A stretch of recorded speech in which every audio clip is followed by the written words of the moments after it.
If you are starting a new project, be it a product, a feature, a design, or a business, one of the first things you'll likely do is look at what everyone else in this space has done before. You'll be doing competitor research.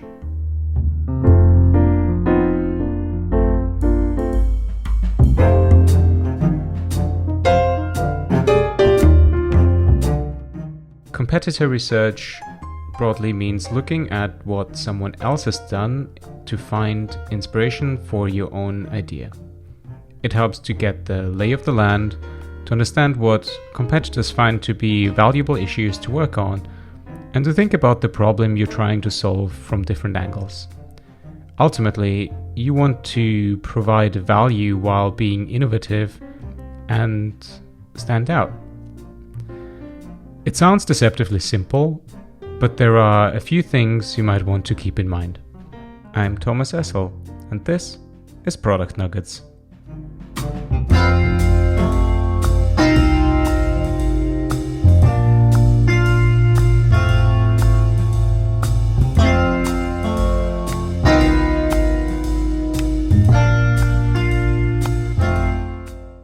Start with a plan.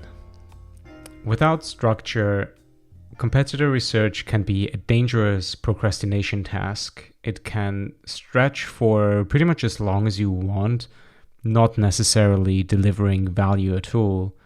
So consider setting yourself a time limit. Don't spend too much time on it. And if you find yourself spending hours or even days looking at other people's work, just think about what you could have achieved for your own project in that time. To avoid this trap, start with a plan. Try to be a scientist and write a list of hypotheses and questions you want to find answers to. Without this, you're not doing research, you're just looking at stuff. Then think about where to look. Be an investigator. Think outside of what your competitors put out. Don't just read the websites of your competitors. This is helpful for getting to know their features, but that's about it.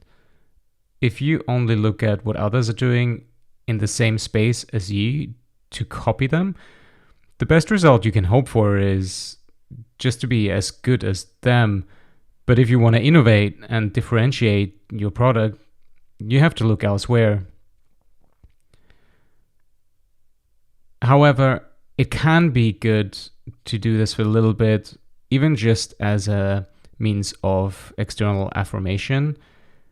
Knowing that others operate in the space that you are thinking about entering can kind of act as validation that there is something there, there's value to be had in this area. Just don't dwell on it. Another thing I would add is just because there are other products that might be doing similar things as you are trying to do, doesn't mean they're doing well. They may have produced this thing you're looking at and it's not actually that great. It's not selling, it's about to be killed. It doesn't have a growth model, users hate it. Any number of things could be wrong with it. So just because something exists doesn't mean it should. That's why it can be good to try and find out how well this product is actually doing. Looking for hints.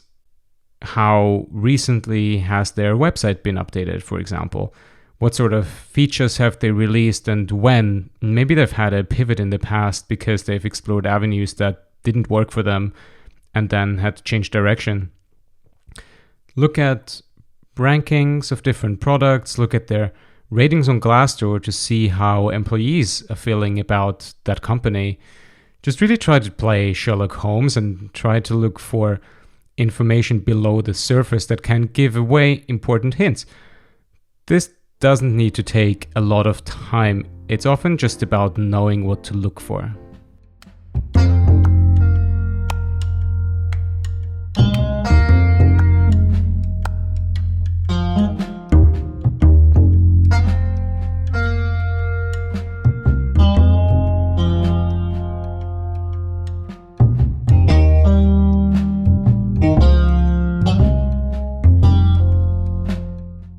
My next piece of advice is do comparator research.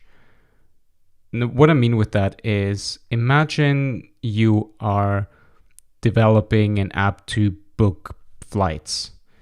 Then sure, you're going to be looking at all the flight booking engines out there, but there's probably a lot of valuable lessons to be learned from analogous processes in other industries, and the most closest ones would be looking at hotel bookings or maybe at booking gym classes. Thinking about what kind of pain points arise from that might also apply for the domain that you're operating in. So try and look at other industries, analogous processes, and see if there is some ideas there that you can transfer into your domain. That's actually very often how innovation is generated in the first place. Now, this is a very subjective topic, but I would say don't try to be an industry spy. So, I mean, lying to the companies you're investigating or interested in and pretending to be, say, a potential client to make them give away trade secrets. Not only is that morally very questionable, but it's also often a waste of time, and if you have to buy something from them in the process, money. You might learn about how they implemented an idea or certain usability tricks, but it will likely not reveal how you can differentiate yourself. Again, you'll just bias yourself towards creating something that's really similar to your competitors, but it's not going to help you stand out. So steer clear from that.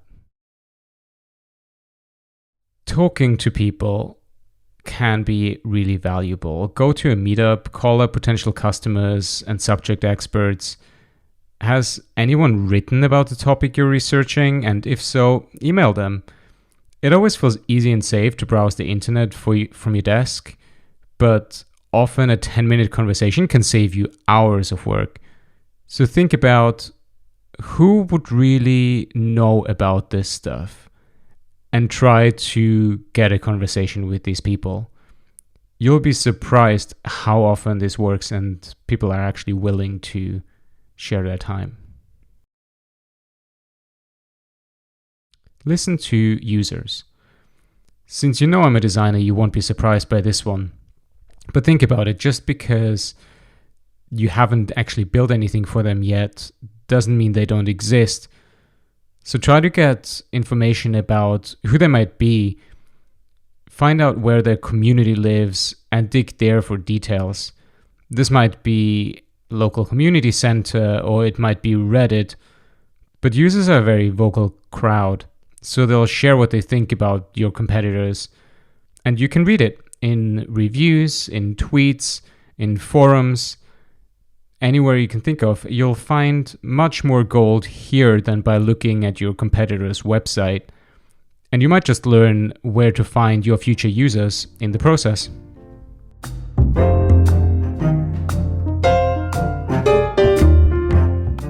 Product Nuggets is produced by me, Thomas Essl. The theme song for this episode was Aeronaut by Blue Dot Sessions. If you enjoyed this episode, please rate it on iTunes or wherever you listen to podcasts. It really helps me keep going. You can also share your feedback with me via Twitter @Thomas_Essl or send me an email to hello@thomasessl.com. As always, any opinions expressed in this episode are my own only and do not necessarily reflect those of any current or previous employers, nor do they relate to any particular piece of work I've been involved in. Thank you for listening. Till next time.